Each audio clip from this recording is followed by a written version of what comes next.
It's tarot time.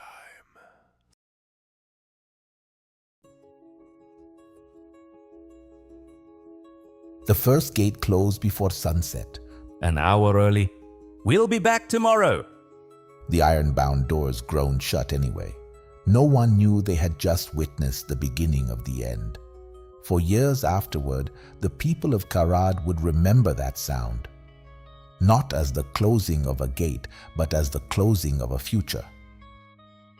Ardashir had earned his title honestly. He anticipated every attack, strengthened every weakness, and lost almost no soldiers. The emperor rewarded him with Karad, a wealthy desert crossroads where caravans carried silk, spices, gold, and ideas from every corner of the empire. The city was already prosperous. Ardashir intended to make it untouchable. The first duty of a ruler is protection. No one argued.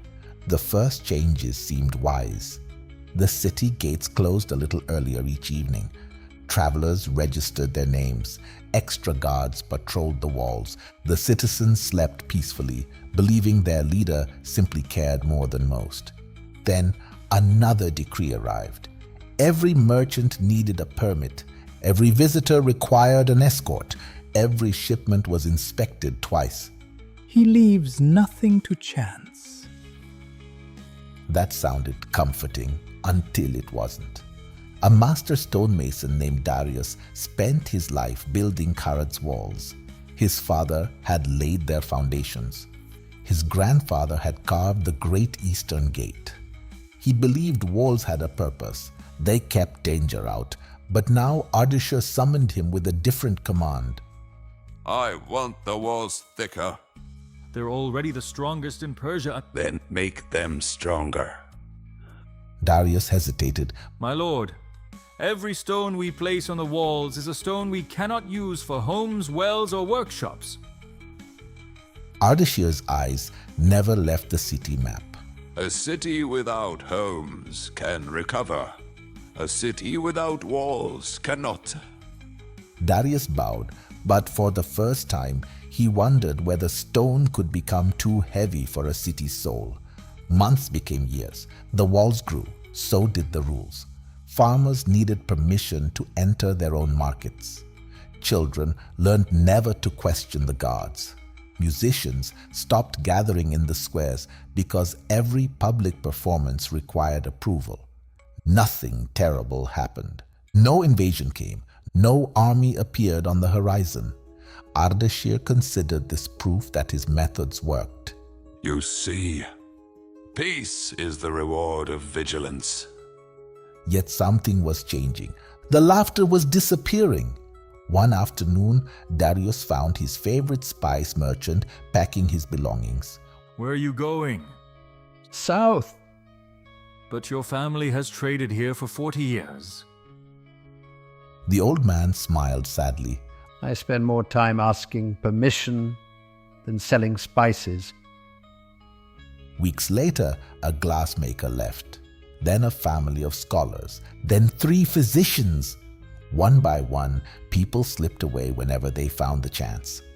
Not because they feared enemies, because they feared living inside a city where every choice required permission. Darius watched workshops stand empty. Fresh stone still arrived each week, but fewer hands remained to shape it. My lord, perhaps the walls are strong enough. Ardashir looked toward the horizon. There is no such thing as strong enough. But there is such a thing as enough. Silence filled the chamber. Then Ardashir spoke softly. Weakness begins with that word. Darius never argued again. Years passed. Caravans quietly changed their routes. There were fewer inns to welcome travelers, fewer markets worth visiting. Nearby towns grew rich, while Karad stood still behind its magnificent walls. One autumn morning, an imperial messenger arrived. Ardashir expected praise. Instead, he received a sealed decree. The empire had established a new trade road. Karad would no longer serve as the region's commercial center. Ardashir stared at the parchment. This cannot be. But the merchants had made that choice long before the emperor did.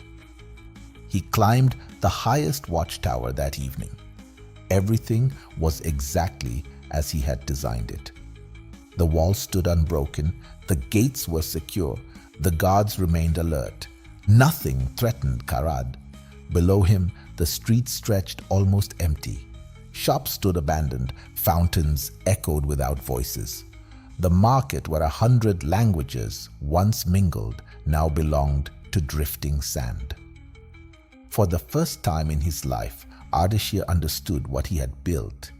He had protected every stone and slowly lost every reason those stones had existed. Years later, he walked alone to the great eastern gate.